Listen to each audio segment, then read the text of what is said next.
Protein जो होता है वो बाद में ग्लूकोज में कन्वर्ट हो जाता है, ग्लूकोनियोजेनेसिस, तो वो भी हमें बेटा क्या प्रोवाइड करता है, एनर्जी प्रोवाइड करता है। अगर स्मॉल इंटेस्टाइन की बात करें तो वहां पर क्रिप्ट्स ऑफ लिबरकून है जिसमें इंटेस्टाइनल ग्लैंड्स हैं। डेंटिन भी हार्ड होती है बट ये इनेमल से थोड़ी कम हार्ड होती है। ये इसको जो बनाते हैं उन सेल्स का नाम है ओडोंटोब्लास्ट। तो जब आप फूड खाओगे तो फूड सारा इधर जाएगा टेढ़ा ऐसे, ताकि फूड ट्रैकिया में ना जाए, तो आपका जो एपिग्लॉटिस है वो ग्लॉटिस को कवर कर देता है। Hello everyone and welcome back to Raftaar, और मैं हूं आपकी दीक्षा मैम। और बेटा यहाँ पर हम पढ़ेंगे लास्ट चैप्टर आपके 11th क्लास का, जो कि आप ऑलरेडी देख चुके हो स्क्रीन पर, डाइजेशन एंड एब्जॉर्प्शन।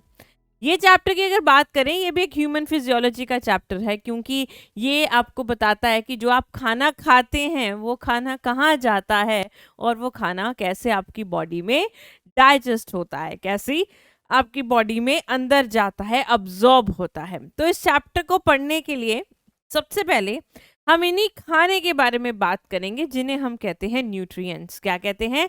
न्यूट्रिएंट्स। तो बेटा अगर मैं न्यूट्रिएंट्स की बात करूं, आपके पास दो तरह के न्यूट्रिएंट्स होते हैं, एक मैक्रोन्यूट्रिएंट्स, एक मैक्रोन्यूट्रिएंट, और दूसरे होते हैं माइक्रोन्यूट्रिएंट्स। दूसरे क्या होते हैं? माइक्रोन्यूट्रिएंट्स। अब मैक्रो का मतलब होता है ज्यादा और माइक्रो का मतलब होता है छोटा, थोड़ा, कम। जो मैक्रो न्यूट्रिएंट्स होते हैं इनका मॉलिक्यूलर वेट ज्यादा होता है और आप इनको ज्यादा क्वांटिटी में खाते हैं, ज्यादा खाते हैं आप, ठीक है। जैसे कि रोटी, जैसे कि चावल ज्यादा खाते हो ना आप, खाते हो या नहीं? और जो माइक्रो होते हैं उनको आप थोड़ी क्वांटिटी में खाते हो, उनका थोड़ा सा अमाउंट खाते हो। जैसे बेटा आपके वाइटामिन्स हो गए, आपके मिनरल्स हो गए। जो आपके मैक्रो न्यूट्रिएंट्स होते हैं उनको इसीलिए हम कहते हैं proximate principle of food. Proximate का मतलब होता है पास वाला। क्या मतलब होता है? पास वाला।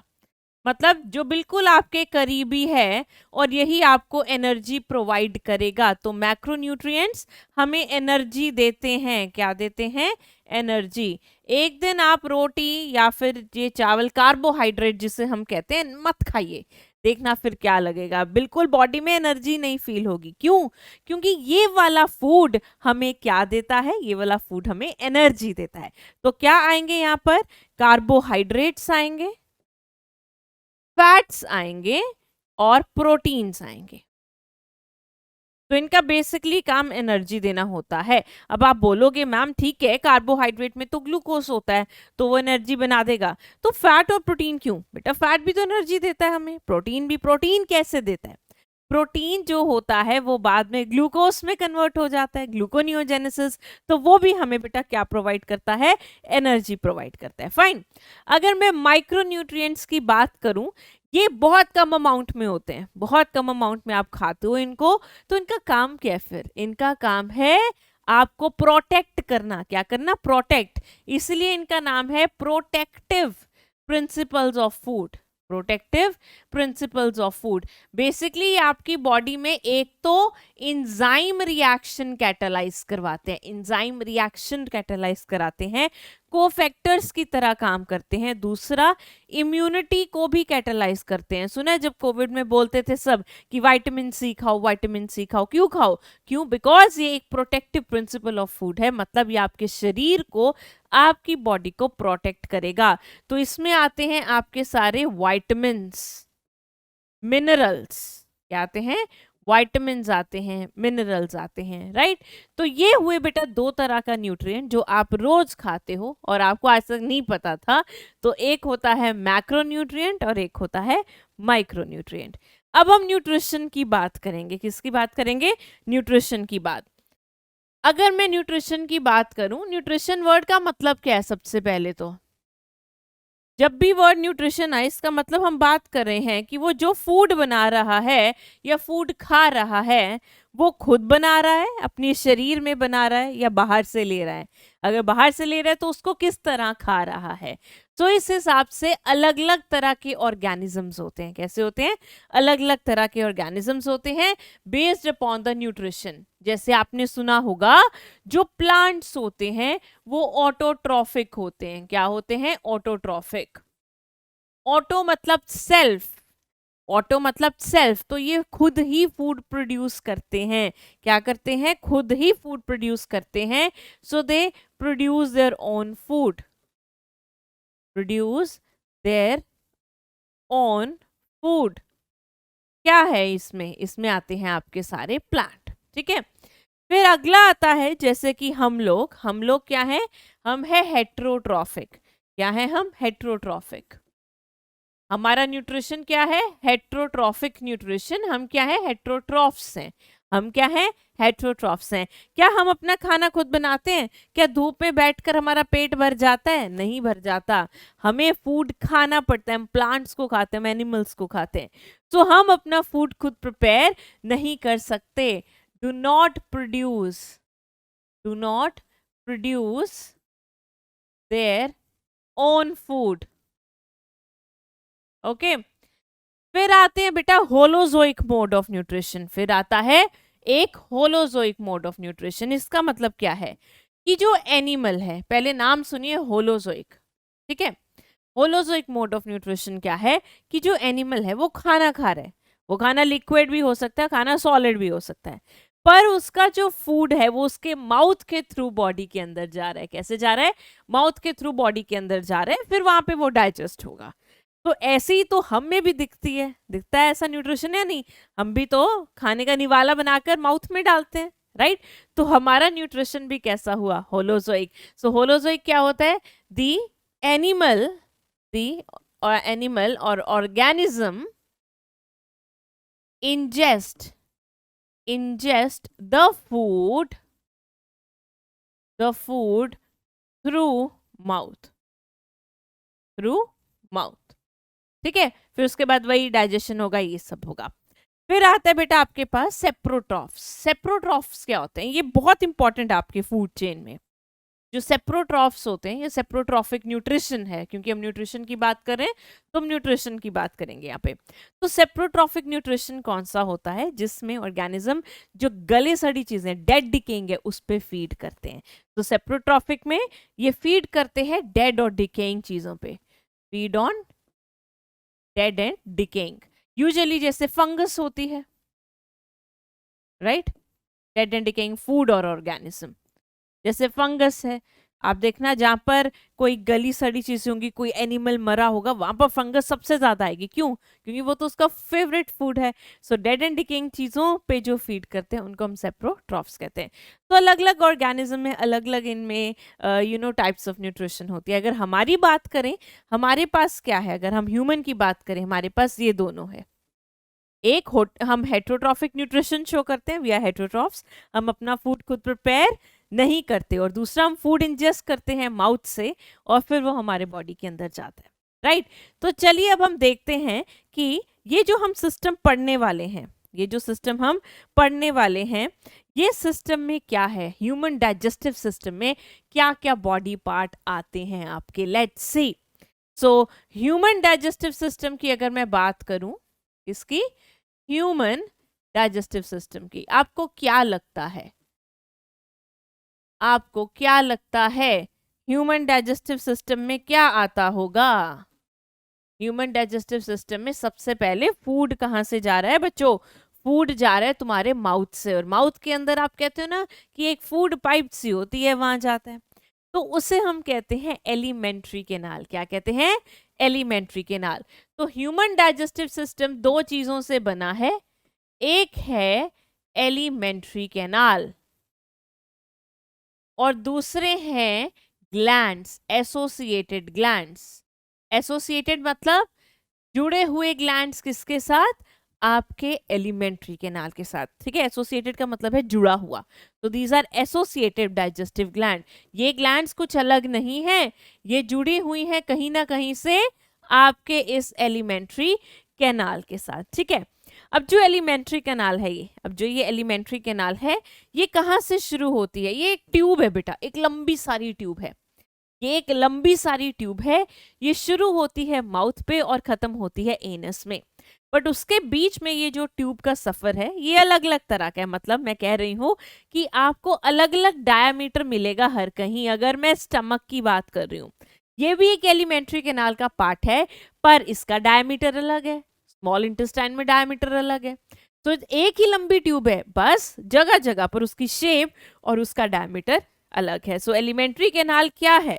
It is a, alright, alimentary canal क्या है? It is a long coiled tube, लंबी सी कॉइल्ड है। कॉइल्ड मतलब कहीं पर वो मुड़ी है ऐसे ऐसे करके। It's a long coiled tube of different diameters, अलग अलग डायमीटर्स है। कहां से शुरू होती है? कहां से शुरू होती है? That starts from mouth, that starts from mouth and ends to anus. कहां पर जाकर खत्म होती है? एनस में जाकर ये खत्म होती है। फाइन। तो ये पूरे 2 स्ट्रक्चर्स हैं आपकी बॉडी में। अब ग्लैंड्स क्या है? वो डिफरेंट डिफरेंट है, जैसे कि आपकी सलाइवरी ग्लैंड, आपकी सलाइवरी ग्लैंड। स्टमक की बात करें तो गैस्ट्रिक ग्लैंड्स हैं स्टमक में, गैस्ट्रिक ग्लैंड्स हैं स्टमक में।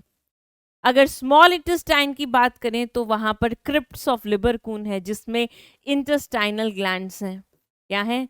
इंटेस्टाइनल ग्लैंड्स हैं। अगर मैं बात करूं लिवर और पैनक्रियाज, वो अलग अलग ग्लैंड है। ठीक है, सलाइवरी ग्लैंड, लिवर, पैनक्रियाज ये अलग है। गैस्ट्रिक और इंटेस्टाइनल ये एलिमेंट्री कैनाल के बीच में ही होता है। सो ये 2 हम लास्ट में पढ़ेंगे, ये हम अपनी एलिमेंट्री कैनाल के साथ साथ ही कवर करते जाएंगे। राइट, चलिए तो बेटा आगे बढ़ते हैं, देखते हैं अब आपके फूड का होता क्या है। सबसे पहले अगर मैं डायग्राम बनाऊं ह्यूमन डाइजेस्टिव सिस्टम का, लाइक दिस, ये एक आदमी का मुंह है। राइट, अब इधर इसकी ये फूड पाइप है। फूड पाइप नीचे जाएगी, चलो इसको थोड़ा पतला करते हैं। फूड पाइप बेटा नीचे जाएगी, नीचे जाके स्टमक बनाएगी। स्टमक के बाद आपका स्मॉल इंटेस्टाइन आएगा। क्या आएगा? स्मॉल इंटेस्टाइन आएगा। फाइन। अब स्मॉल इंटेस्टाइन आगे जाकर लार्ज इंटेस्टाइन में खुलेगा। कहां पर खुलेगा? ये लार्ज इंटेस्टाइन में खुलेगा, like this. Okay, like this, and it will end to the anus. ऐसे ही होता है आपका पूरा डाइजेस्टिव सिस्टम। ओवरव्यू दे रही हूँ इसका, अभी हम डिटेल करेंगे आगे। फाइन। सो इस तरह से आपका ये सिस्टम दिखता है। ये हुआ माउथ और ये हुआ एनस। तो यहां से लेकर यहां तक ये सारी ट्यूब, इसको हम क्या कहते हैं? Alimentary canal. एलिमेंट्री कैनाल के और क्या नाम होते हैं? क्या नाम होता है और क्या कहते हैं इसको? इसको हम गट भी बोलते हैं। क्या बोलते हैं? गट भी बोलते हैं। और इसको हम GIT भी बोलते हैं। क्या मतलब है? गैस्ट्रो क्योंकि स्टमक है, स्टमक का दूसरा नाम गैस्टर होता है। Intestinal tract, gastro intestinal tract. तो ये 3 नाम है बेटा इस पूरी ट्यूब के। एक गैस्ट्रोइंटेस्टाइनल ट्रैक, GIT है उसका शॉर्ट फॉर्म। एलिमेंट्री कैनाल या फिर नॉर्मल टर्म्स में हम इसको गट भी बोल देते हैं। चलिए आगे चलते हैं। अब ये माउथ से शुरू हुआ बेटा, इनस पे खत्म हुआ। यहां पर जो स्ट्रक्चर है इसे फैरिंक्स कहते हैं। ये आपका हुआ फूड पाइप, जिसे ईसोफेगस कहते हैं। आपने बचपन में भी ये डायग्राम बनाया होगा। ये आपका स्टमक हो गया, ये आपका स्मॉल इंटेस्टाइन हो गया, और बाकी जो ग्रीन में बनाया है मैंने ये वाला, this entire structure, this is your large intestine. क्या हुआ? Large intestine. ठीक है। अब क्या क्या प्रोसेस होते हैं फूड में? फूड कैसे प्रोसेस होता है हमारे अंदर जाके? सबसे पहले जैसे कि मैंने कहा, आप फूड को निगलते हैं बेटा, आप फूड को निगलते हो, तो उसे हम कहते हैं इंजेशन। क्या कहते हैं? इंजेशन। मान लो तुमने फूड में निवाला बनाया, उसको माउथ में डाला। माउथ में सबसे पहले आप उसे चबाओगे, चबाओगे, चबा कर एक गोला बना दोगे, उसे बोलस कहते हैं। क्या कहते हैं? Bolus, BOLUS। ठीक है। अब वो बोलस आपके अंदर जा रहा है और ये पूरे प्रोसेस को हम नाम देते हैं इंजेशन। क्या कहते हैं? इंजेशन। तो सबसे पहले आप खाना निगलते हो, उसे कहते हैं इंजेशन। खाना निगलने के बाद खाने को तोड़ दिया जाता है, उसे कहते हैं डाइजेशन। क्या कहते हैं? डाइजेशन। बड़ा पार्टिकल है फूड का, उसको हमने फूड को ब्लड में पहुंचाना है, ब्लड में पहुंचा के सेल्स तक पहुंचाना है, तभी एनर्जी मिलेगी, तभी एनर्जी मिलेगी। तो क्या इतने बड़े बड़े फूड पार्टिकल्स ब्लड में से पास होकर सेल में जा सकता है? नहीं जा सकता, आपको उसको छोटा बनाना पड़ेगा, बहुत छोटा बनाना पड़ेगा, ठीक है। हमें उसके बॉन्ड तोड़ने हैं, इसलिए हम उसको चबाते हैं। क्या करते हैं, हम उसको चबाते हैं, उसको छोटे छोटे पार्टिकल्स में तोड़ते हैं, उसे हम डाइजेशन कहते हैं। क्या कहते हैं, डाइजेशन। डाइजेशन के बाद बेटा हम क्या करते हैं, उसको ब्लड में पहुंचा देते हैं। कहाँ पहुंचा देते हैं, ब्लड में, जिसे हम कहते हैं अब्जॉर्प्शन। जब वो ब्लड में पहुंच गया, ब्लड में पहुंचने के बाद अब वो आपके सेल्स का पार्ट बनेगा, जिसे कहते हैं एसिमिलेशन। अब कुछ ऐसा फूड भी होगा ना जो गट के अंदर है, पर वो टूटा नहीं, वो डाइजेस्ट नहीं हुआ। अगर वो डाइजेस्ट नहीं होगा तो वो कभी अब्जॉर्ब भी नहीं होगा। ब्लड में जाना इजी थोड़ी ना बड़े पार्टिकल के लिए, तो फिर वो हो जाएगा ईजेस्ट, बॉडी से बाहर चला जाएगा। जो अनडाइजेस्टेड फूड होगा उसे हम कहते हैं ईजेशन। क्या कहते हैं उसको, ईजेशन। तो क्या हुआ बेटा, सबसे पहले हमने किया इंजेशन। हमने क्या किया सबसे पहले, ingestion, that is ingesting or taking in the food through mouth। हमने फूड को माउथ के थ्रू बॉडी के अंदर पहुंचाया, इसे हम क्या कहते हैं, इसे हम कहते हैं इंजेशन। उसके बाद हमने क्या किया, उसके बाद हमने किया डाइजेशन, मतलब हमने फूड को छोटे छोटे पार्टिकल्स में तोड़ दिया। हमने क्या किया, फूड को छोटे छोटे पार्टिकल्स में तोड़ दिया। ऑलराइट, तो हमने क्या किया, breakdown of large food particles into smaller one, large food particles into smaller one।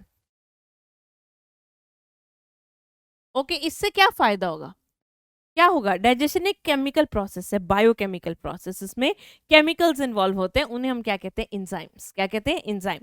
तो अगर आपके पास बेटा बहुत बड़ा फूड है, ठीक है, ये वाला, अगर आप उसको डाइजेस्ट करके छोटा छोटा कर देते हैं, लाइक दिस, आपने उसे डाइजेस्ट किया, किसकी हेल्प से किया, एंजाइम की हेल्प से, तो वो क्या बन गया, बिल्कुल छोटा छोटा बन गया, like this.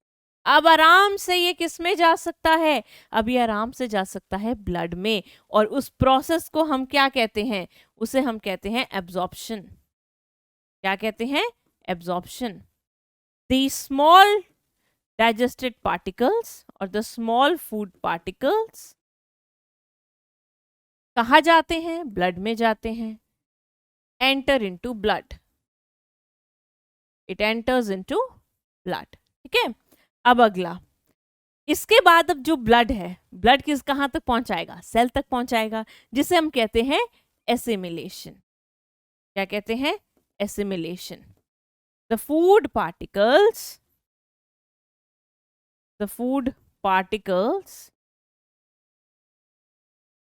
enter into cell और वो सेल का पार्ट बन जाएंगे जब उनको आप तोड़ोगे मरोड़ोगे यूज करोगे। जैसे प्रोटीन है ना, अमीनो एसिड बनाए आपने डाइजेस्ट करने के लिए, अब्जॉर्ब करने के लिए आपने अमीनो एसिड बनाए। अब वो अमीनो एसिड किसका पार्ट बन गए, सेल मेम्ब्रेन का। Proteins are the part of cell membrane if you remember. तो अब इसे हम क्या कहेंगे, असिमिलेशन, ठीक है। So they enter into the cell and become the part of the cell. And last process क्या है बच्चों, लास्ट प्रोसेस है ईजेशन। ईजेशन में क्या होता है, ईजेशन में क्या होता है, जो फूड डाइजेस्ट नहीं हुआ, द अनडाइजेस्टेड फूड, जो फूड डाइजेस्ट नहीं हुआ वो कहाँ चला जाता है, वो उसे हम बाहर, बॉडी के बाहर फेंक देते हैं। So the undigested food is moved out from body. Okay, तो ये सारा होता है प्रोसेस, इस तरह से ये फेट होता है आपके फूड का। तो जो आप फूड खाते हो उस बेचारे को इतना कुछ करना पड़ता है आपके बॉडी में जाके। चलिए, तो बेटा आगे बढ़ते हैं, हम नेक्स्ट बात करेंगे माउथ की, क्योंकि हर चीज, ये जो फूड है ये माउथ से ही जा रहा है। तो माउथ में क्या क्या है, क्योंकि अगर आपको पता है ना माउथ में क्या है, तो आगे के स्ट्रक्चर्स हमें पढ़ने हैं, आपको ये पता चल जाएगा। तो माउथ में क्या है देखने के लिए शीशे के आगे खड़ जाना अपने घर पे और देख लेना तुम्हारे माउथ में क्या है। सबसे पहले क्या होता है, सबसे पहले क्या होता है, लिप्स होते हैं नहीं, मान लो ये लिप्स है, ये लो, ठीक है, ऐसे ही होते हैं लिप्स, लाइक दिस ओनली। ये लो, ऑरेंज कलर की लिपस्टिक लग गई इस पे, ठीक है। चलो, अब ये हुआ बेटा आपका माउथ। माउथ हमने खोला, तो माउथ में सबसे पहले तुम्हें सामने क्या दिखता है? सबसे पहले आ, ऐसे करके आ, क्या दिखा? मेरे को तो दांत दिख रहे हैं। क्या दिख रहे हैं? दांत दिख रहे हैं। तो सबसे पहले बेटा यहाँ पर आएंगे दांत। ये लो, मैं सिर्फ एक साइड के दांत बना रही हूँ। अब ये मत सोचना उस बंदे के पास पूरे दांत नहीं है, मैं सिर्फ एक साइड के दांत बना रही हूँ, लाइक दिस, ठीक है। तो ऐसे भी दिखेंगे दांत, दांत इधर भी दिखेंगे। यहां पर आपको क्या दिखेगा बेटा? ये पूरे होंगे gums. What are these? These are gums. Gum होते हैं ना मसूड़े, क्या बोलते हैं इनको? मसूड़े। ये गम हो गया, ये अपर लिप हो गया, और ये क्या हो गए? ये सारे हो गए आपके टीथ, ठीक है। अब आपने कभी अगर नोटिस किया होगा अपने टंग की हेल्प से ना, इधर इधर की तरफ जहां पर लिप है, ऊपर टंग लगा के देखो ऐसे, लाइक दिस, तो आपको इधर एक स्किन का फोल्ड दिखेगा, वैसे ही यहाँ पे भी दिखेगा, वैसे टंग के पीछे भी दिखेगा। इसे हम क्या कहते हैं? इसे हम कहते हैं फ्रेन्यूलम। क्या कहते हैं? फ्रेन्यूलम। तो ये स्ट्रक्चर क्या है बेटा? फ्रेन्यूलम। फ्रेन्यूलम क्या होता है? फोल्ड होता है स्किन का, ये स्किन का फोल्ड है जो आपके लिप्स को गम्स के साथ जोड़ता है। किसके साथ जोड़ता है? लिप्स को गम्स के साथ। ओके, तो ऐसे ही आपके दांत इधर भी होंगे बेटा, ये सारे टीथ होंगे, इधर आपका गम होगा, तो एक फ्रेन्यूलम इधर भी होगा, एक फ्रेन्यूलम इधर भी होगा। ओके, उसके बाद आपको यहाँ पे बेटा क्या दिखेगा? यहाँ पर क्या दिखेगा जो बहुत चलती है? क्या चलती है? टंग। तो ये स्ट्रक्चर बेटा क्या हुआ? टंग। अब बच्चे बोलेंगे मैम हमारी टंग तो बहुत लंबी है, अब मैं यहाँ तक नहीं ना बना सकती है, तो मैंने छोटा सा पोर्शन बना दिया, ये है tongue. What is this? This is tongue. ऊपर क्या है? इधर ये छत है, ये छत है माउथ की, इसे हम क्या कहते हैं? पैलेट। क्या कहते हैं? पैलेट कहते हैं। So this portion is palate. ये पैलेट अगर आप टच करके देखोगे ना बेटा, हार्ड होता है। ऐसे टच करके देखो, अपनी टंग ऊपर लगाओ, लगाओ सब ऐसे, तो ये है हार्ड पैलेट। ये पोर्शन क्या है बच्चों? Hard palate. This is hard palate, ठीक है। फिर जो इधर पोर्शन आता है पीछे की तरफ, आप देखोगे ऐसे, इधर कुछ आपको हैंगिंग पोर्शन दिखता है, कभी देखा हो? दिखता है ना, इसे हम कहते हैं सॉफ्ट पैलेट। ये पोर्शन क्या है? सारा सॉफ्ट पैलेट। और जो ये हैंगिंग पोर्शन है, इसे हम कहते हैं यूव्यूला। क्या कहते हैं? यूव्यूला। ओके, अब इधर कई बार आपको जब इन्फेक्शन होती है, बुखार वगैरह होता है, तो आपका यहाँ गला दुखता है, तुम कहते हैं टॉन्सिल्स हो गए, सुना होगा टॉन्सिल्स। तो यहाँ पे जो स्ट्रक्चर दिखते हैं ये वाले, ये होते हैं बेटा आपके टॉन्सिल्स। क्या होते हैं ये? टॉन्सिल्स। टॉन्सिल है क्या? ये एक तरह के लिम्फ नोड्स ही हैं, ये एक तरह के लिम्फ नोड जैसे स्ट्रक्चर होते हैं, लिम्फैटिक सिस्टम का पार्ट है, तो यहाँ पे हम लिख देंगे लिम्फैटिक सिस्टम का ऑर्गन है,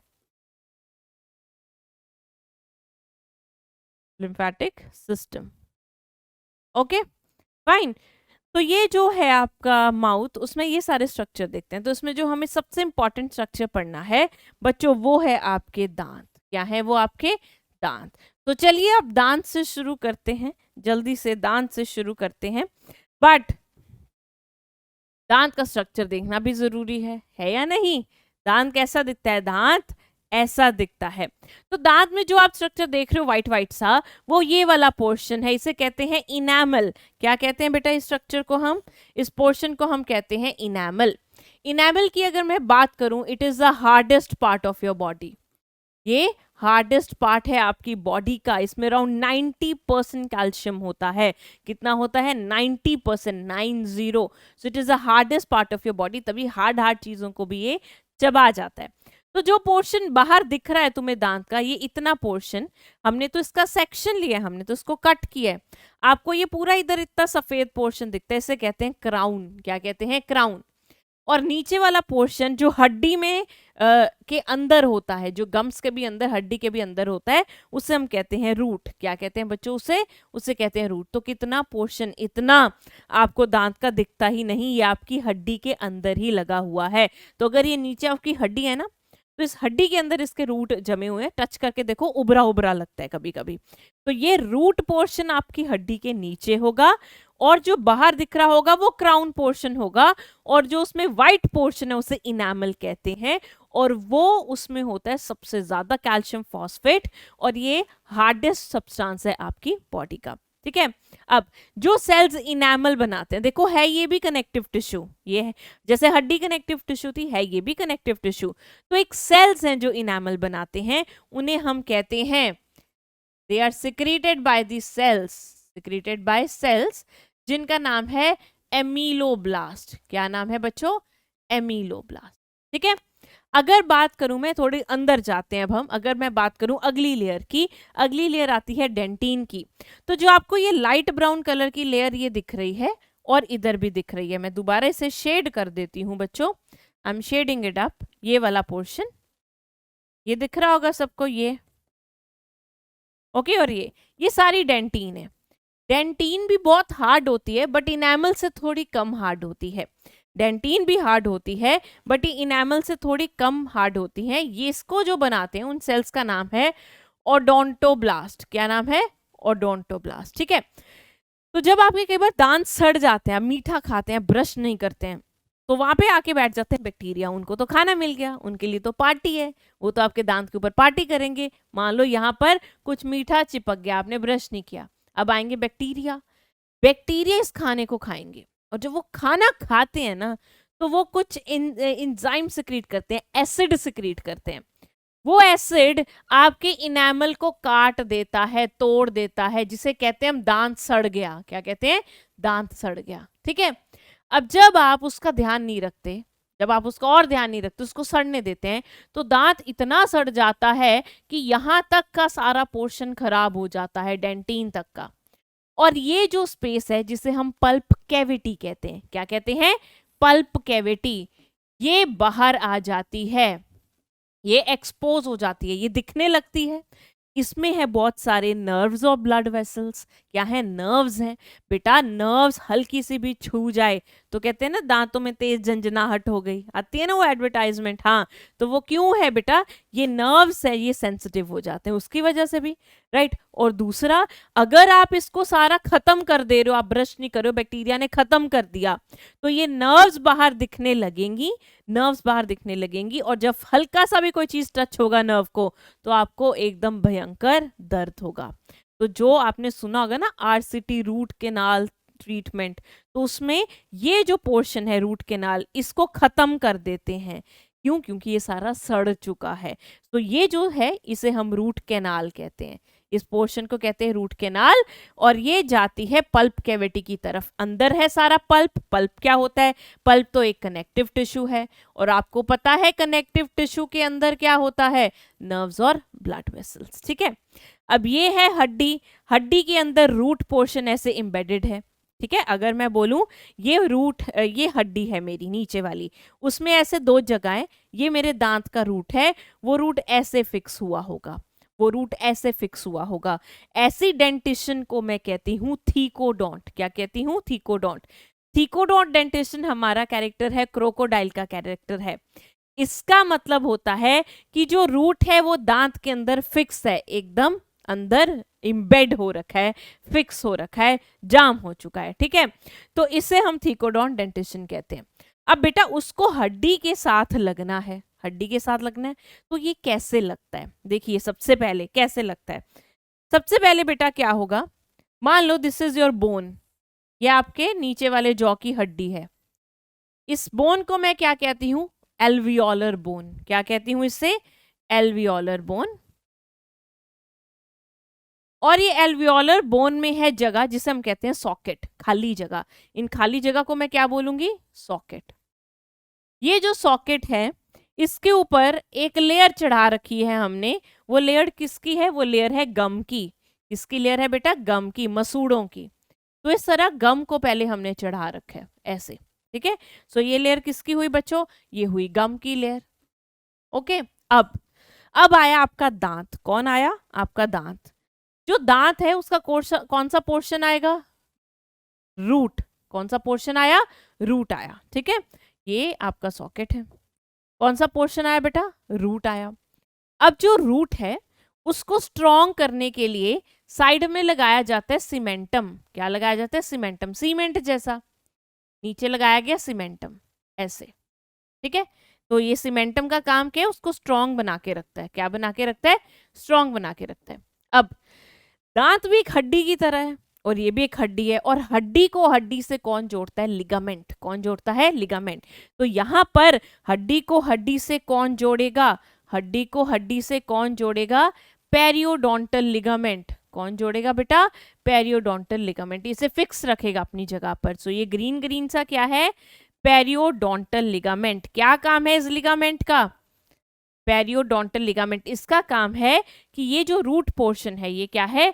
रूट है आपके दांत का। इसको, ये जो हड्डी है एल्वियोलर बोन, ये पूरी हड्डी है बच्चे, ये पूरी हड्डी है, ये भी हड्डी है, ये भी हड्डी है, ठीक है। इस हड्डी से जोड़ कर रखना। सो यहाँ पर it connects tooth with bone, it connects tooth with your bone, ठीक है। तो ये मैंने आपको डायग्राम बना के दिखाया। अभी जो ये बना हुआ है इसमें देखते हैं। देखें तो यहाँ पर आपको दिख रहा होगा बेटा ये येलो पोर्शन, ये वाला, कैन यू सी दिस? ये सीमेंटम है, ठीक है। अब क्योंकि जो इनेमल है ना वो तो बाहर की तरफ होता है, इनेमल तो बाहर की तरफ होता है, तो नीचे क्या होता है इसमें? इसमें सीमेंटम होता है। अब ये है आपकी बोन, ये कौन कनेक्ट कर रहा है? ये कनेक्ट कर रहा है आपका पेरियोडोंटल लिगामेंट। ये आपके गम्स हैं, गम्स नीचे जाके थोड़े पतले हो जाते हैं, ऊपर पूरे प्रोमिनेंट होते हैं। तो ऐसी डेंटिशन को हम बेटा क्या कहते हैं? Thecodont dentition. तो ऐसी डेंटिशन को मैं बोलूंगी थीकोडोंट, थीकोडोंट। थीकोडोंट डेंटिशन का मतलब क्या है? The tooth is embedded, embedded मतलब घुसा हुआ है, tooth is embedded in the socket of skull, in the socket of skull bone. अब ये स्कल ही है ना, पूरा खोपड़ी, ये आपकी मैंडिबल है, ये मैक्सिल है, तो ये दोनों स्कल बोन्स हैं। तो स्कल बोन्स के बीच में ये ऐसे घुसा हुआ है। तो पहला कैरेक्टर हमारी डेंटेशन का बच्चों आपको पता लग गया है, और वो क्या है? थीकोडोंट डेंटेशन, जिसमें जो दांत है ऐसे एम्बेडेड है आपके बोन में। ओके, अगली बात, अगली डेंटेशन हमारी कैसी है? अगली डेंटेशन कैसी है? Next dentition bunodont. अगली कैसी है बेटा? ब्यूनोडोंट। अगर आपने अपने कभी मोलर्स प्रीमोलर्स पर जीभ लगाकर देखा होगा तो आपने देखा होगा अंदर डिप्रेशन से हैं, ऐसे करके देखना, ऐसे पिट सी बनी हुई है, लाइक दिस। अगर ये दांत है तो यहाँ पे ऐसे पिट सी बनी हुई है, बनी हुई है। तो जिन दांतों में ऐसे कस्प होते हैं, इन पिट को, इस गड्ढे को हम क्या कहते हैं? डिप्रेशन को, इस अनइवन सरफेस को हम कहते हैं कस्प। क्या कहते हैं? कस्प। तो जिन दांत में द टीथ हैव लो, ज्यादा डीप तो नहीं है, एकदम लो है, ऊपर ऊपर ही है, ठीक है, लो कस्प, उन्हें हम कहते हैं, उस डेंटिशन को हम कहते हैं ब्यूनोडोंट। क्या कहते हैं बच्चों? ब्यूनोडोंट कहते हैं, ठीक है। अगली डेंटिशन हमारी कैसी है? अगला डेंटिशन कैसा है? देखो ये कैरेक्टर है सारे। डेंटिशन का मतलब होता है दांत का अरेंजमेंट। क्या होता है? दांत, दांत के कैरेक्टर, अबाउट डेंट, डेंटीज मतलब टीथ, तो any character about teeth is dentition. Okay, तो दूसरा हमारा डेंटिशन है बेटा हेट्रोडोंट। जैसे हमने हेट्रोक्राइन ग्लैंड्स करी थी, हेट्रोक्राइन ग्लैंड्स करी थी। हेट्रो मैंने बताया था मिक्सचर, हेट्रो का मतलब क्या होता है? मिक्सचर। और डोंट वर्ड आया डेंटीज से, डेंटीज का मतलब होता है दांत। तो हमारे पास अलग अलग तरह के दांत हैं, different type of teeth, different types of teeth, एक तरह के थोड़ी ना, सब अलग अलग हैं। कैसे? अगर आपको याद होगा, एक सामने वाले दांत होते हैं आपके इंसाइजर्स। क्या होते हैं सामने वाले? इंसाइजर्स होते हैं, नहीं। फिर आता है बेटा आपके पास तीखा सा दांत, जिसे कहते हैं केनाइन। क्या कहते हैं? केनाइन। फिर बेटा आपके पास आते हैं प्रीमोलर्स, प्रीमोलर्स, और फिर आते हैं मोलर्स। क्या आते हैं? मोलर्स, ठीक है। ये मैंने, इमेजिन करो, ऊपर वाले जबड़े का आधा पोर्शन बनाया, ऐसा ही सेम इस साइड भी होगा, और ये पूरा सेम नीचे भी होगा, होगा या नहीं? तो मेरे पास अलग अलग तरीके के दांत हैं। इन दो दांत का नाम है इंसाइजर्स, जो काटने में हेल्प करते हैं। इनका काम क्या है? कट करना। एप्पल खाते हो ऐसा करके काटते हो ना? काटते हो नहीं? तो ये कौन काटता है? इंसाइजर्स काटते हैं। फिर ये है आपका कैनाइन। कैनाइन्स कौन होते हैं? जैसे डॉग, कैट, लायन, टाइगर, देखना उनके दांत बहुत तीखा होता है। तो वो क्या करते हैं? वो फ्लैश को फाड़ते हैं। फ्लैश समझते हो? मांस को फाड़ते हैं। तो इसका मतलब होता है फाड़ने को हम कहते हैं अंग्रेजी में टीयरिंग। क्या कहते हैं? टीयरिंग। तो कैनाइन का काम होता है टीयर करना फूड को। ओके। फिर ये दो आते हैं बेटा प्रीमोलर्स, और लास्ट में 3 आते हैं ये मोलर्स। राइट। इनका काम होता है फूड को क्रश करना। क्या करना? क्रश करना, ग्राइंड करना। तो इनका काम है क्रशिंग एंड ग्राइंडिंग। तो बेटा इनका काम क्या हुआ? तो जो आपका प्रीमोलर है इसका काम है खाने को चबाना, काटना, तोड़ना, और इसका काम है ग्राइंड करना, एकदम छोटा छोटा कर देना और साथ ही साथ चबाना। ठीक है। तो इसका काम है चूइंग प्रीमोलर का, और मोलर का काम है ग्राइंडिंग एंड चूइंग। अब बेटा आपने एनसीईआरटी का एक डायग्राम देखा होगा, तो उसमें आपने देखा होगा कि जो आपके प्रीमोलर मोलर जो आपके इंसाइजर्स ऑफ कैनाइन्स हैं वो कुछ इस तरह से बने हैं। प्रीमोलर्स मोलर्स थोड़ा अलग बने हैं, लाइक दिस। ठीक है। ऐसा क्यों है? ऐसा क्यों है? क्योंकि बेटा इन सभी दांतों की जो रूट है, अब आप रूट तो समझते हो, ये पोर्शन क्राउन होता है ऊपर वाला जो बाहर से दिखता है, और ये पोर्शन होता है रूट। फाइन। तो इनमें फर्क होता है, इनके नंबर में फर्क होता है। ये पोर्शन हुआ बेटा क्राउन और ये हुआ रूट। अगर मैं बात करूं इंसाइजर और कैनाइन की, इनके पास एक ही रूट है। इनके पास ऐसे होता है स्ट्रक्चर, इनका एक एक ही रूट होता है। अगर मैं बात करूं प्रीमोलर ऊपर वाले जबड़े की, इसकी जो मेरे ऊपर वाले जबड़े में प्रीमोलर होंगे, अपर जॉ वाले में, उसमें 2 रूट होंगी, लोअर जॉ वाले में एक ही रूट होगी। राइट। वैसे ही अगर मैं मोलर की बात करूं, अपर जॉ में होंगी 3 root, whereas lower jaw में होगी बेटा 2 रूट्स। कितनी roots?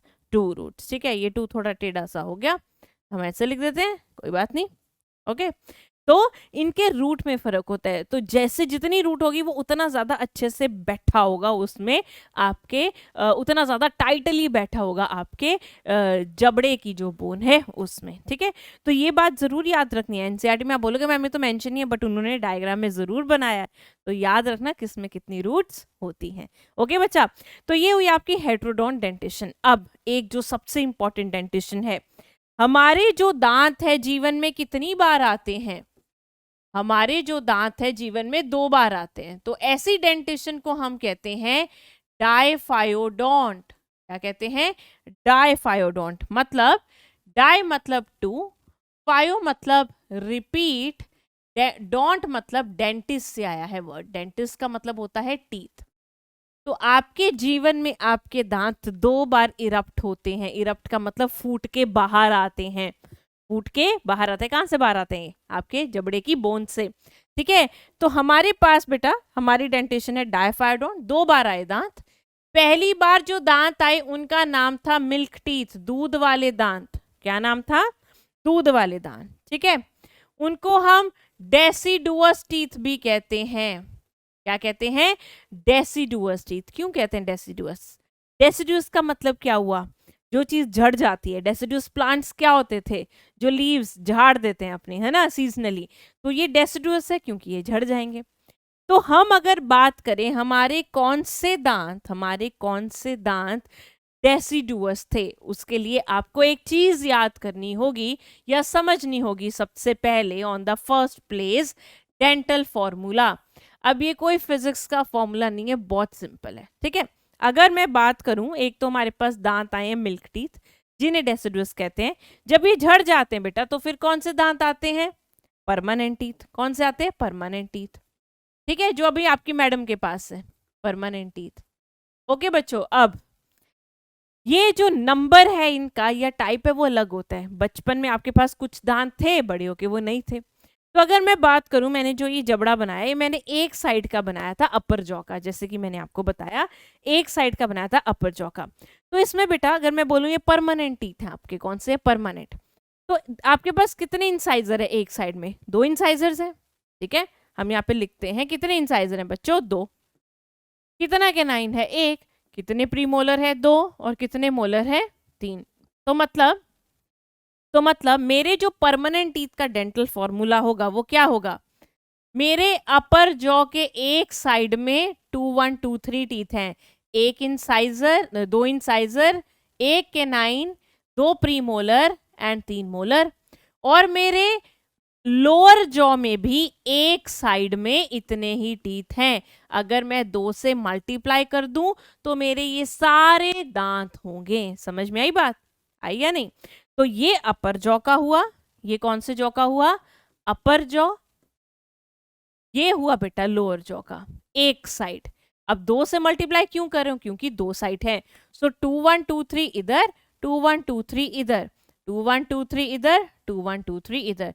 So 2 1 2 3, 2 1 2 3, similarly 2 1 2 3, 2 1 2 3, just like this. ठीक है, तो ये मेरे पूरा डेंटल फॉर्मूला हो गया परमानेंट टीथ का।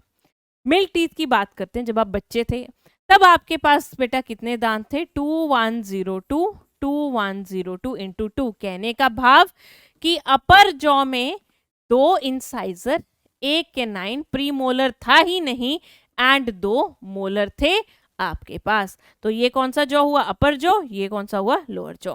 तो ये डेंटल फॉर्मूला होता है बेटा एक बच्चे के दूधिया दांत का, और ये होता है हमारे परमानेंट दांत का। ठीक है, अब ये तो हो गया। अगर आपको क्वेश्चन आया डेंटल फॉर्मूला बताइए परमानेंट टीथ का, डेंटल फॉर्मूला बताइए आपके मिल्क वाले टीथ का।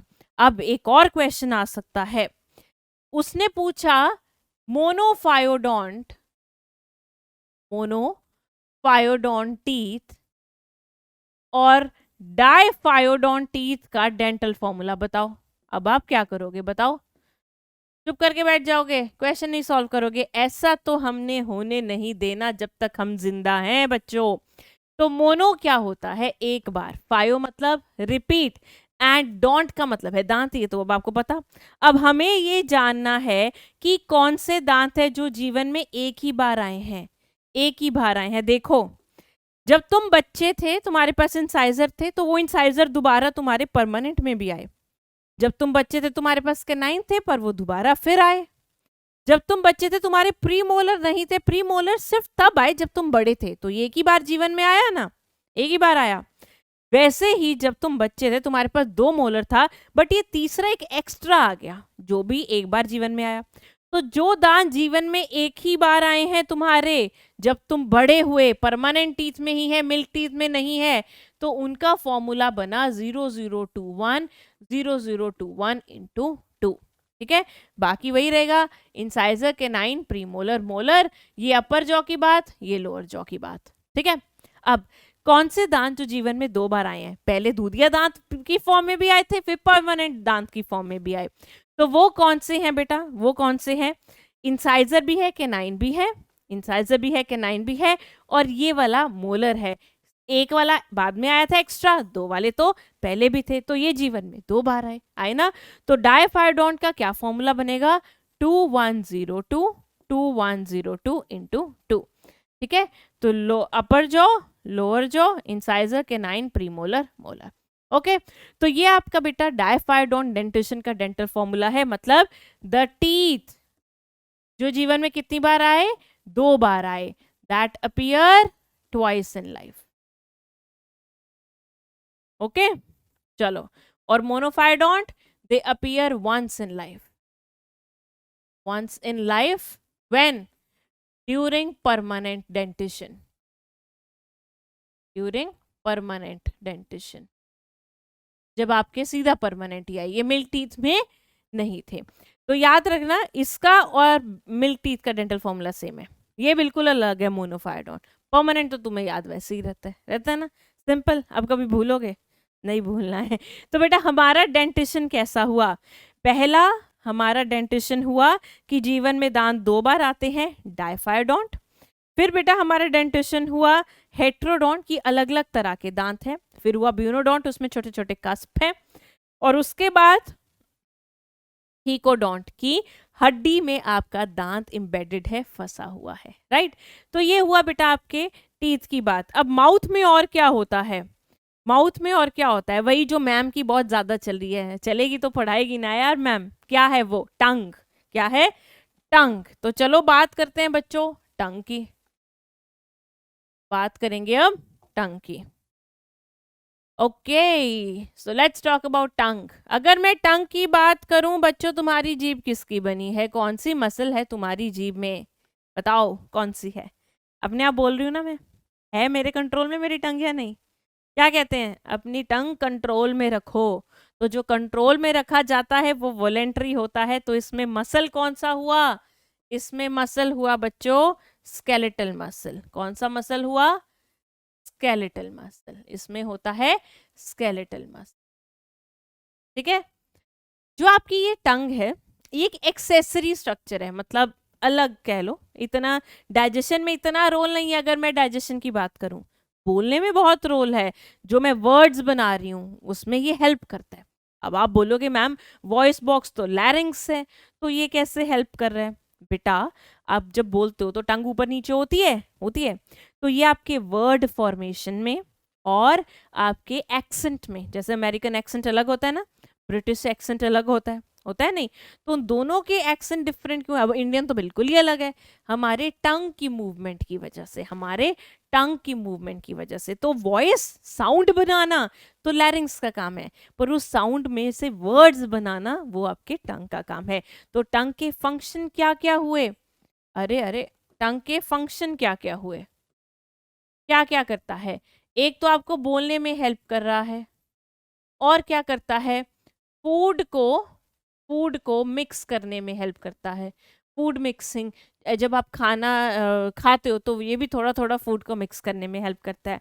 और क्या करता है, जब आपके दांत में कुछ फंस जाता है तो वो दांत में टारगेट निकालने वाला कैसे ढूंढते हो, ऐसा करके ढूंढते हो ना, तो ये क्या करता है, helps in removal of the stock food, या कह लो क्लीनिंग ऑफ टीथ, दांत को साफ करने में।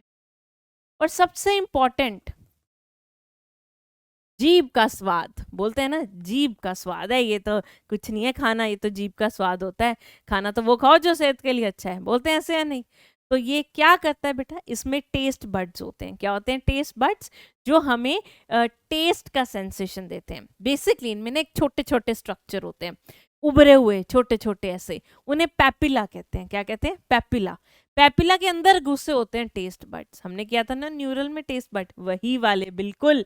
सो यहाँ पर पैपिला होते हैं, पैपिला जिनमें क्या होता है, टेस्ट बड्स वो प्रेजेंट होते हैं,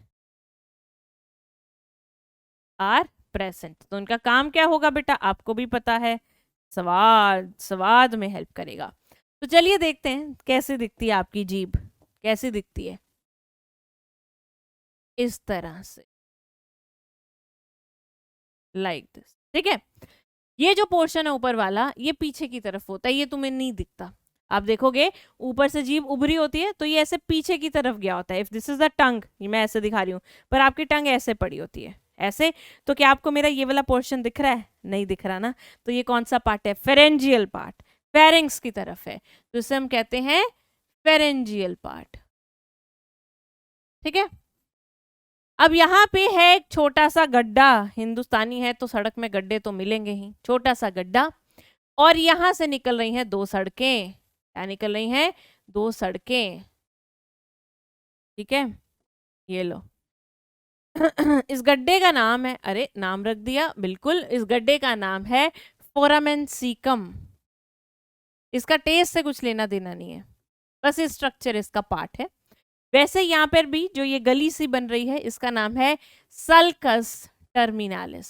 क्या नाम है, सल्कस टर्मिनालिस। तो दो गलियां गड्ढे में जा रही हैं, जस्ट लाइक दिस। अब आते हैं बेटा इस पोर्शन में पैपिले। क्या आएंगे, पैपिले, छोटे छोटे उभरे हुए स्ट्रक्चर, जिनके अंदर आपको क्या मिलने वाला है, टेस्ट बड्स। तो ये अलग अलग तरीके के होते हैं, जैसे यहाँ पे सबसे बड़े मिलेंगे 8 से 12, सबसे बड़े वाले पैपिले 8 से 12, इनका नाम है circumvallate papillae, circumvallate papillae. ये सबसे बड़े हैं, 8 से 12 in number, they are the largest one. इनमें भी टेस्ट बड्स होगा, क्या होगा बच्चों, टेस्ट बड्स होगा। इसके बाद एक पैपिले आते हैं यहाँ पर, फॉलिएट। क्या है ये? फॉलिएट। ये जो बच्चे पैपिले हैं, ये जो पैपिले हैं, ये हमें अब काम नहीं करते, रिड्यूस्ड हैं। अडल्ट्स में ये रिड्यूस्ड है। रिड्यूस समझते हो? किसी काम के नहीं अब। They are reduced, they are reduced. Okay, they are reduced, they are not at all functional, they are not at all functional. अब बेटा बीच में इस पोर्शन में आते हैं छोटे छोटे आपके काफी सारे पैपिले, जिनका नाम है फिलीफॉर्म। क्या नाम है इनका? इनका नाम है फिलीफॉर्म। फिलीफॉर्म। और यहाँ पर है बेटा छोटे छोटे रेड कलर के बिंदु जैसे, उन्हें हम कहते हैं फंजीफॉर्म। क्या कहते हैं? फंजीफॉर्म। ये ना अगर आप शीशे में देखोगे एकदम क्लियर दिखेंगे। हम कभी गौर नहीं देते हैं, पर अगर आज आप जाके घर में देखोगे ना, घर में बैठे तुम तो अगर घर में देखोगे ना तो आपको एकदम क्लियर दिखेंगे। ऐसे हैरान हो जाओगे, अरे इतने सालों से मेरे पास तो मैंने देखे ही नहीं, है ना। तो ये क्या थे बेटा? ये है फंजीफॉर्म। These are फंजीफॉर्म।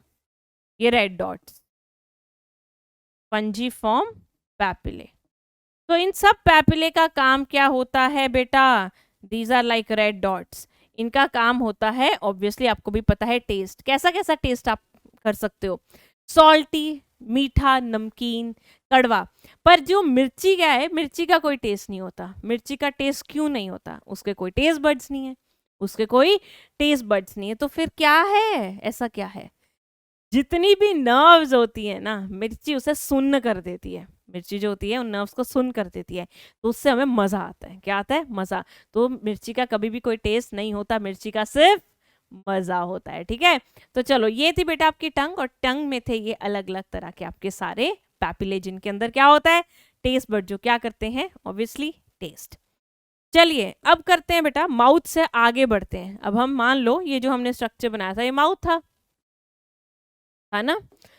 इतना पोर्शन माउथ था। अब हम ऐसा ही व्यू बनाएंगे और एक बड़ा इंटरेस्टिंग स्ट्रक्चर देखेंगे जिसे कहते हैं फैरिंग्स। क्या कहते हैं? फैरिंग्स। फैरिंग्स थोड़ा बहुत तो हमने कर लिया था, कहाँ पर? ब्रीदिंग में। तो चलो थोड़ा और पढ़ते हैं। तो ये अगर मैं एक इंसान की शक्ल बनाऊं, ये लो, ठीक है, ये लो इंसान की शक्ल बना दी मैंने। ये जो पोर्शन है ये तो उसकी बकल कैविटी या माउथ हुआ, ठीक है। ये क्या है? Buccal cavity. ये जो पोर्शन होता है इसे हम क्या कहते हैं? Buccal cavity. और ओरल कैविटी, जिसके अंदर आपका फूड जाता है, राइट। अब यहाँ पर ये नोज वाला पूरा पोर्शन है, नाक वाला पोर्शन है, यहाँ से हवा जाएगी। नाक वाले पोर्शन को ओरल कैविटी से डिवाइड करता है हड्डी। कौन सी हड्डी? Hard palate. कौन सा पैलेट बच्चों? Hard palate. तो ये हुआ हार्ड पैलेट। अरे ये क्या हुआ? Hard palate. ठीक है, हार्ड पैलेट के बाद मैंने बताया था सॉफ्ट पैलेट आता है, और सॉफ्ट पैलेट का एक स्ट्रक्चर ऐसे नीचे हैंग करता है लाइक दिस, राइट। सो बच्चों ये क्या हुआ? Soft palate. और ये जो हैंग कर रहे इसे क्या कहते हैं? यूव्यूला। क्या कहते हैं इसे? यूव्यूला। ओके, तो यहां से लेके यहां तक ये सारा फैरिंग्स है। ये क्या है? फैरिंग्स। तो हम कहते हैं फैरिंग्स क्या है? ये कॉमन चैम्बर है फूड और एयर के लिए। इसमें से हवा भी जा सकती है। Food, common chamber for food and air. Food भी जा सकता है, हवा भी जा सकती है। अगर आप ये वाला पोर्शन फैरिंग्स का देखोगे, इसे हम कहते हैं नेजोफैरिंग्स। क्या कहते हैं? नेजोफैरिंग्स, क्योंकि ये नाक से एसोसिएटेड है। किससे एसोसिएटेड है बच्चों? नाक से। तो ये पोर्शन हुआ फैरिंग्स का नेजोफैरिंग्स। तो इसमें से हवा जाएगा। ये बक्कल कैविटी ओरल कैविटी से है तो ओरोफैरिंग्स। जब कोविड टेस्ट था तो एक बड सा मारते थे सैंपल लेने के लिए, एक इधर पहुंचता था बड, एक इधर पहुंचता था, वो जाती थी ना स्टिक सी ऐसे, है ना। तो इन दोनों पोर्शन से ही सैंपल लेते थे। अब फिर यहाँ पे बेटा आती है आपकी फूड पाइप। क्या आती है यहाँ पर? Food pipe. ये रही आपकी फूड पाइप, और इधर होती है आपकी विंड पाइप। कौन सी पाइप? विंड पाइप, जिसे हम ट्रैकिया कहते हैं। क्या कहते हैं? ट्रैकिया। तो ये हो गया फूड पाइप। फूड पाइप को ईसोफेगस भी कहते हैं। क्या कहते हैं? ईसोफेगस। फूड पाइप का जो छेद है उसे गुल्लेट कहते हैं। क्या कहते हैं? गुल्लेट। ओके, ये क्या है? ट्रैकिया। ट्रैकिया के छेद को हम ग्लॉटिस कहते हैं और ग्लॉटिस के ऊपर होता है एपिग्लॉटिस और ये होता है आपका वॉइस बॉक्स। तो यहाँ पर ये एपिग्लॉटिस, ये जो पूरा हुआ पोर्शन, ये सारा ग्लॉटिस है बेटा। ये जो सारा छेद आएगा ना यहाँ से यहाँ तक, ये सारा ग्लॉटिस होगा। दिस इज पूरा ग्लॉटिस, ठीक है। और ग्लॉटिस के अराउंड है वॉइस बॉक्स और वॉइस बॉक्स के ऊपर है ढक्कन जिसे कहते हैं एपिग्लॉटिस। जब आप फूड खाते हो ना, एपिग्लॉटिस इस ढक्कन को कवर कर देता है। एपिग्लॉटिस क्या है? ढक्कन। और ग्लॉटिस क्या है? ये छेद। तो जब आप फूड खाओगे तो फूड सारा इधर जाएगा टेढ़ा ऐसे, ताकि फूड ट्रैकिया में ना जाए। तो आपका जो एपिग्लॉटिस है वो ग्लॉटिस को कवर कर देता है। और जब आप बात करते हो और खाना खाते हो तो ये ढक्कन खुल जाता है और खाना कहाँ चला जाता है? यहाँ। और फिर आप क्या करते हो? खांसते हो ना ऐसे, है ना। अब ये जो पोर्शन है, क्योंकि ये वॉइस बॉक्स के पास है, ये पोर्शन क्या है? Voice box, लैरिंग्स। तो इस फैरिंग्स को हम कहते हैं लैरिंजोफैरिंग्स। क्या कहते हैं बच्चों? लैरिंजोफैरिंग्स। तो फैरिंग्स इज अ कॉमन चैम्बर जिसमें से फूड भी जा सकता है, जिसमें से एयर भी जा सकती है। तो इसके कितने पोर्शन है बेटा? एक है नेजोफैरिंग्स, एक है ओरोफैरिंग्स और एक है लैरिंजोफैरिंग्स। नेजो क्योंकि वो नाक के पास है, ओरो क्योंकि वो ओरल कैविटी के पास है, और लैरिंजो क्योंकि वो लैरिंग्स के पास है, ठीक है। तो इस तरह से जब आप यहाँ खाना लेकर आते हो तो गोल गोल खाना बन जाता है, उसे बोलस कहते हैं, जो नीचे आके फूड पाइप में चला जाता है। फाइन। तो चलिए, ये था बेटा अबाउट फैरिंग्स। अब करते हैं कुछ क्वेश्चंस। खाना आगे कहाँ गया वो अगली क्लास में स्टोरी बताऊंगी, आज नहीं बताऊंगी। पर आज तुम्हें पहले करने हैं कुछ question. Yes. Each tooth is embedded in a socket of jawbone. This type of attachment is called. हर दांत सॉकेट में घुसा हुआ है जॉबोन की, उसे क्या कहते हैं? ब्यूनोडोंट तो कस्प वाला था बेटा। Thecodont is the correct answer. और थीकोडोंट और कहाँ मिलते हैं? क्रोकोडाइल में। हेट्रो मतलब डिफरेंट टाइप ऑफ टीथ, अलग अलग तरह के दांत। Diphyodont they appear twice in life. तो आंसर क्या हुआ बच्चों? आंसर हुआ B. B is the correct answer. चलिए आगे बढ़ते हैं। Which of the following is dental formula of permanent teeth? लगाइए।